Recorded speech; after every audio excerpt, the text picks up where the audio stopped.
primary, deep, rehabilitative, tertiary, where do we really lag behind? Sir, I would say it is a mix of all. We are doing well in all the three category, primary, secondary, tertiary. At the same time, there is lacuna, sir. For example, in the primary health centers, you can see that the infant mortality and maternal mortality rate is very high. And there is also the issue of ASHA workers accreditation. And with regards to tertiary healthcare, I think R&D is not it being done much in India, sir. So I think across the sectors, we have certain lacuna. So that has to be corrected. What is the present status in Tamil Nadu? You have been there. Yes, sir. With regards to which? Primary healthcare. Sir, I think Tamil Nadu is doing pretty well when we compare in the India as a whole, sir. For example, I would like to take the indicators itself. IMR in India is 35, while in Tamil Nadu it is around 17, sir. And MMR is 88 for India, while in Tamil Nadu again it is around 30s. So I think it is doing very well in the primary healthcare. And it has also brought an innovative scheme, sir, called the Makkalai Thedi Maruthuvam, which can be translated to medicine in search of people in search of medicine or medicine going in search of the person. So what they do is they have a mobile ambulance unit which visits the households and checks upon them whether they are getting proper care. So I think that was an innovative method that was introduced. Two schemes of the government of India, PMJ and E-Sanjeevani, are game changers. You are associated with the second one, as you told, Sanjeevani. Yes, sir. So what is the strength of E-Sanjeevani? And what are the advantages that really are getting accrued to the people at large? Sir, e-Sanjeevani is a form of telemedicine. And I think it is connecting people to the primary healthcare, even in people who are in the inaccessible regions. Because let's say there are some tribal people who are not having proper access to roads. A lot of dolly deaths are happening. So e-Sanjeevani is preventing that, where they can use just a mobile app to connect with the healthcare professionals, sir, and also get secondary and tertiary healthcare. And I've also been involved with e-Sanjeevani where people text that they have certain symptoms and then we can treat them. So I think it is a very good initiative of the government. Sri Lankan doctors are also coming to learn that e-Sanjeevani model. It's one of the largest models that are working so well in this country. Yes, sir. My last question about Carnatic music. Yes, sir. Hindustani music and Carnatic music have many ragas in common. Yes, sir. Okay. Could you name at least three ragas, popular ragas, sung under different names in both Hindustani and Yes, Carnatic music? Sir, which are your favorite ragas? Say morning raga. Let's start.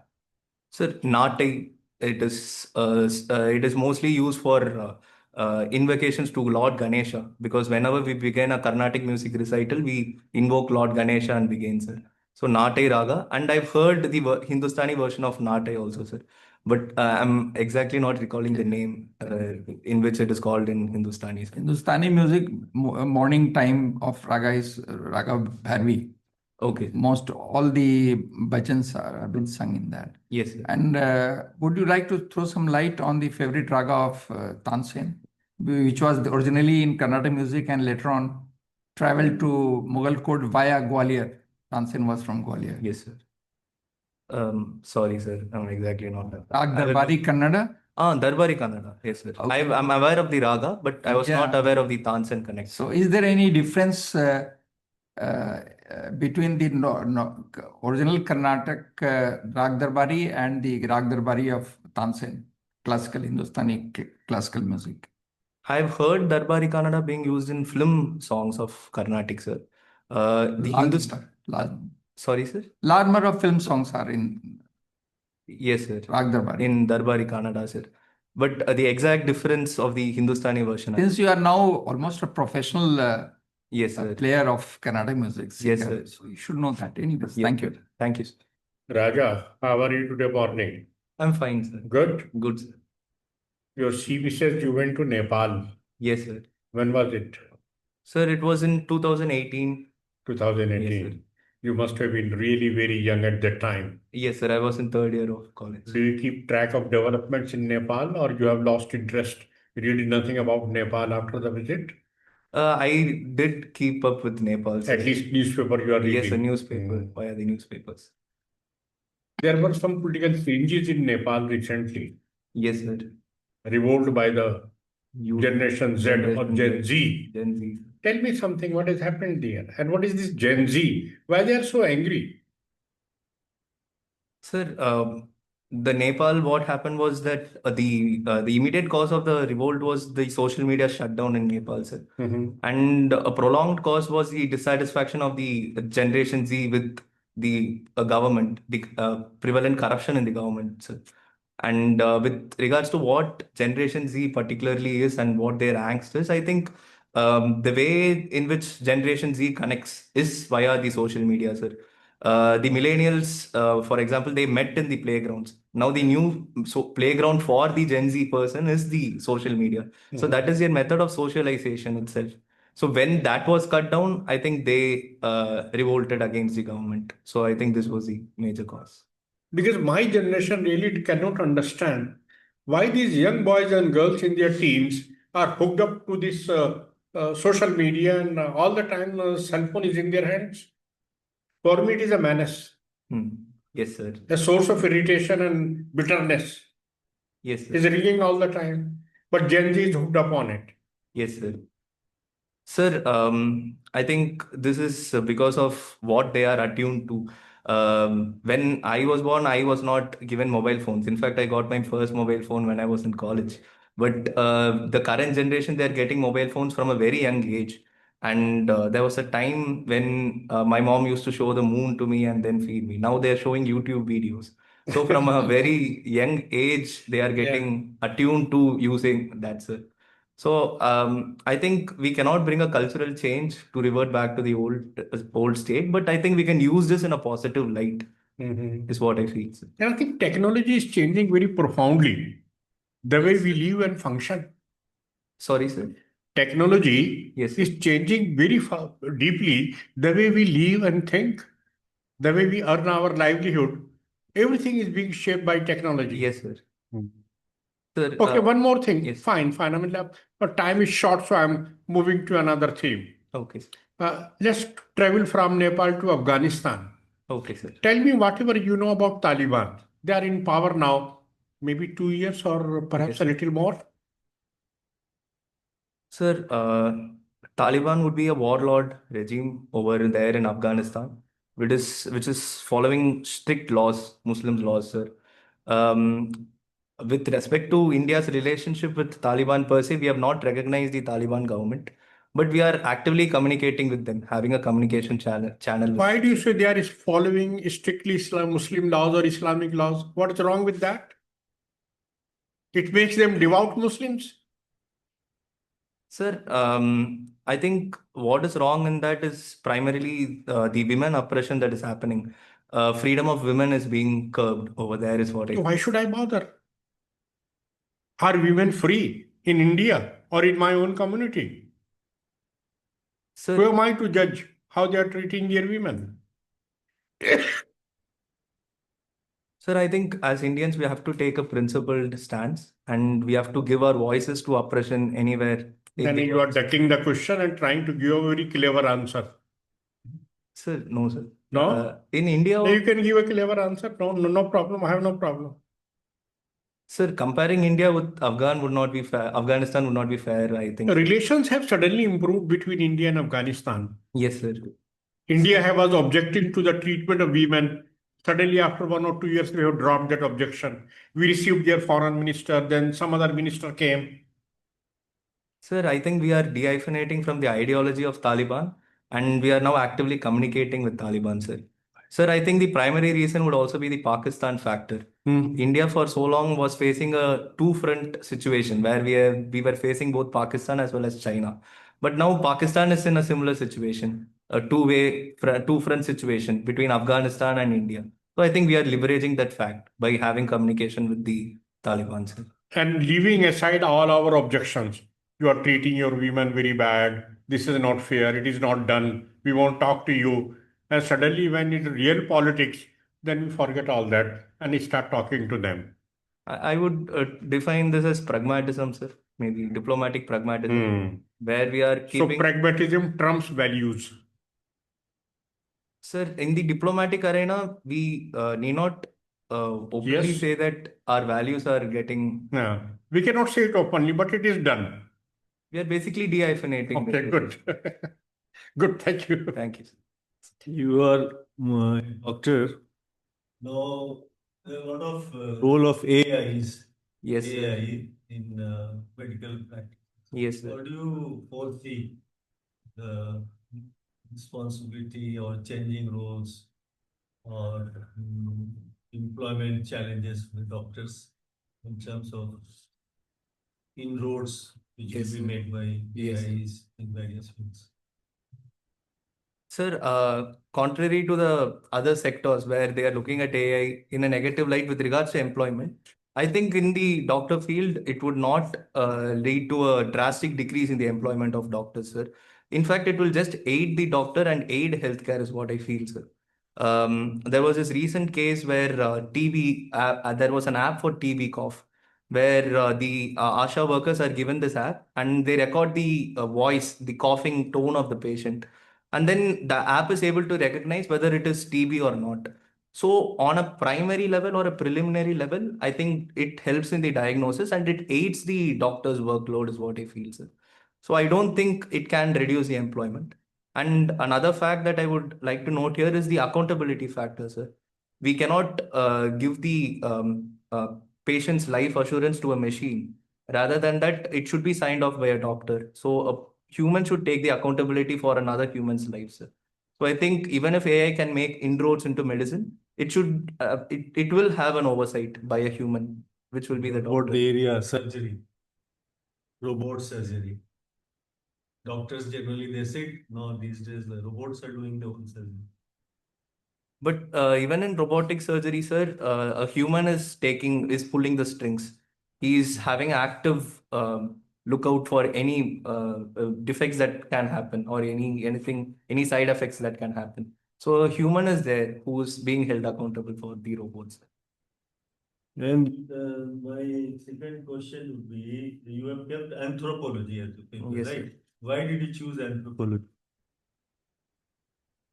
Sir, there are two reasons. First one is that I wanted to learn a new subject because the commission has given me an option to choose among a number of subjects. So I thought I would take this opportunity to learn a new subject, sir.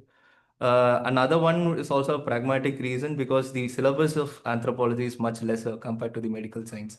So I thought it would be easier. Why anthropology? Why didn't you choose public administration, which would have helped you in due course as a government service in the civil service? Yes, sir. Why didn't you choose that kind of subject? The primary thing would be my interest towards anthropology, sir, because I've read about humans from a health perspective. So now I'm able to look at humans from a holistic perspective, and anthropology has given me that. Cultural relativism was a very unique concept that I learned, sir. And I learned to look at people without bringing in my background or my cultural roots into my mind, sir. These days, there are a lot of new theories coming up regarding who are the original Indians. Yes, sir. Aryans, Proto-Australoid, Dravidians. Yes, So what did you learn about this aspect in your anthropology? Sir, the first thing that I learned that all of these are just theories and there are no scientific evidence to them, and bringing a conclusion based on these theories would not be fruitful, sir. For example, an Aryan invasion theory was proposed initially where people said Dravidians are the initial inhabitants. And then there was an out of India theory that was proposed, which said that Aryans were the initial inhabitants. And then from here they migrated. So, what we are lacking currently is the proper evidence, archaeological evidence to prove this. And race as a concept as such has been debunked by anthropology itself, sir. With regards to the Human Genome Project, we see that almost all humans are 99% similar in their genetic makeup. So, But this there is was the a study conducted for people living in this northern India and their linkages with the DNA with the Aryans and the percentage of Aryan DNA. So, what other kind of scientific evidence you want to highlight? Sir, the genetic similarity alone would not be conclusive evidence for us to say who migrated, at what time they migrated, and what was the actual conflict between the races. So it is all speculation, sir. So I think finding a conclusive evidence will also be So what factors do you consider when you analyze such things? Language, culture, DNA. I mean, these are the besides sir. this. What all The it will- archaeological evidences, sir. The comparing the script maybe because recently the Tamil Nadu Chief Minister has also announced a prize money for finding the deciphering the Brahmi script of the Indus Valley civilization. So this is also done to see whether the Dravidian Tamil script has any similarity with the IBC script. So I think finding archaeological evidences would also be another factor that we have to look into. Thank you. Thank you, sir. Raja, what is sports anthropology? Sir, sports anthropology would involve anthropometry, where the measurements of the person is taken, and accordingly, sports equipment are designed to suit his body, sir. Okay. What is herd immunity? Sir, herd immunity is a type of immunity that that develops in a crowd when one person gets the immunity towards a particular antidote, towards a particular antigen. It will spread to the other people in the crowd also, sir. An example would be the COVID pandemic that happened recently. Come again. Herd immunity means that if one person is inoculated, then it will offer protection to everyone. It won't offer protection to everyone, sir. It happens in a stage by stage process. No, you put emphasis on the word herd. This is a medical concept. Yes, sir. Think. Your example was okay. Yes, sir. Yeah. When you inoculate a sufficient number of people Yes, sir. in a population, then everybody gets protected. Yes, sir. Can you tell me the successes of herd immunity in the last 70, 80 years? I would say smallpox. Smallpox. Any other disease? Of course, smallpox totally eradicated. But one disease almost eradicated. Which is that? Polio. Sir. Polio. Okay. You recently know there has been a ceasefire between Hamas and Israel, mediated by US and Western, basically Arab countries, some Arab countries. So, in your opinion, is this ceasefire going to hold? And if not, then why? Sir, I think it is not holding also because the ceasefire violations have been seen from the Israeli side, sir. So violations are there, but there is no full-scale war as it was happening. Yes, sir. Now they have to go to the next stage. Yes, sir. Is there any problem in that? Sir, I think they have asked the points of the peace agreement. It says about the total de-weaponization of Hamas, which I think won't happen, which is weaponization. Militarization. So this is one sticky point with Hamas. Hamas, sir. What about Israel? What is their problem?